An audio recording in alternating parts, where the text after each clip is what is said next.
ሰላም ሰላም፣ ጤና ይስጥልኝ ውድ እናት አባቴት ወንድሞቼ፣ በሀገሮች በሀገር ውስጥ ያላችሁ እንዴት ናችሁ? ሰላም ናችሁ? እኔ በጣም ሰላም ነኝ። በያላችሁበት ሰላም እየተመኘሁላችሁ ውዶችዬ፣ እንዴት ናችሁ? ውድ የኢትዮ ፋሚሊዎቼ፣ የኢትዮ ቤተሰቦቼ፣ በአጠቃላይ በየትኛውም ቦታ ላይ ያላችሁ ውድ እና የተከበራችሁ እህት ወንድሞች እንዴት ናችሁ? ሰላም ነኝ። በያላችሁበት ሰላም እየተመኘሁኝ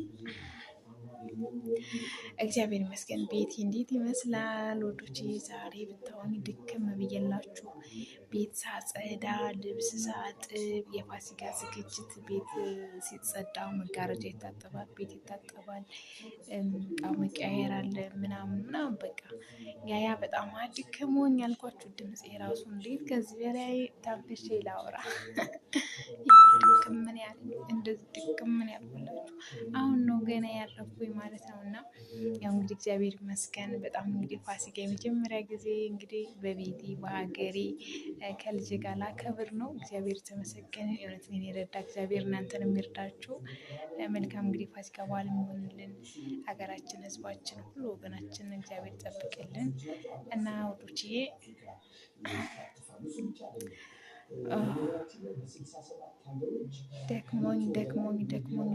ደክሞኝ ነው የዋልኩላችሁ።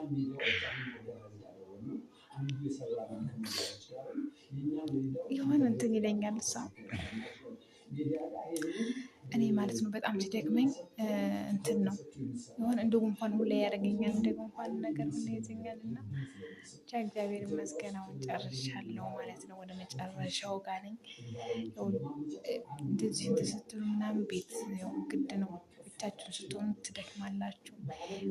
በቃ ምን ልበላችሁ፣ ሴቶችማ በደንብ ነው የምታውቁት ሲጀመር ማለት ነው። እና እግዚአብሔር ይመስገን እላችኋለሁ። እና እንግዲህ ለመጀመሪያ ጊዜ ቃል በኢትዮጵያ ከልጇ ጋር ከቤቷ ሀገሯ ላይ ልታከብር ነው ፋሲካን።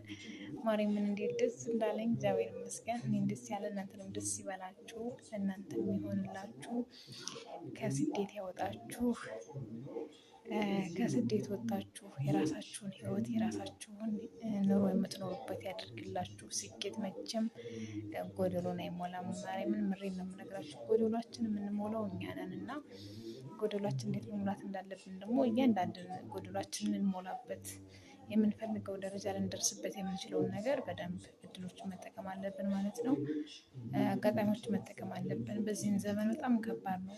ሰው ሀገር ሄደን የሰው ቤት ሰራተኛ ብቻ በመሆን ህይወትን እንለውጣለን የማይታሰብ ነው እና ወዶች እያንዳንዴ ቆም ብለን ራሳችንን መጠየቅ ይኖርብናል እላችኋለሁ። እናንተም ለሀገራችሁ ያብቃችሁ። በሀገር ውጭ ያላችሁ በሀገር ገብታችሁ ከወዳጅ ዘመድ ጋር ለማክበር ያብቃችሁ። አሜን በሉ።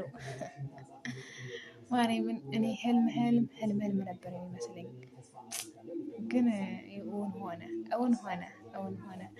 አስቡትና ማርያም ምሬን ነው እላችኋለሁ ወዶችዬ።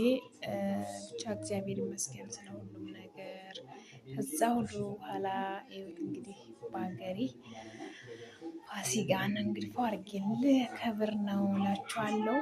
ባላችሁበት ሁሉ ሰላማችሁ ይብዛልኝ። እናንተስ? እሺ እኔ ውድ በል የኔ ማር፣ የኔ ስስት ልጅ፣ የኔ ስጦታ ልጅ፣ ለእናንተም ልጅ ስጣችሁ። ትልቁ ስጦታ የለም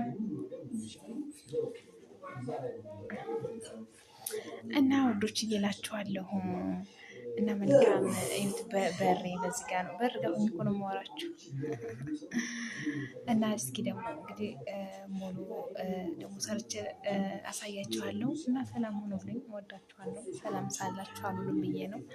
እሺ ቢደክመኝም እና በያላችሁ በሰላም ባይ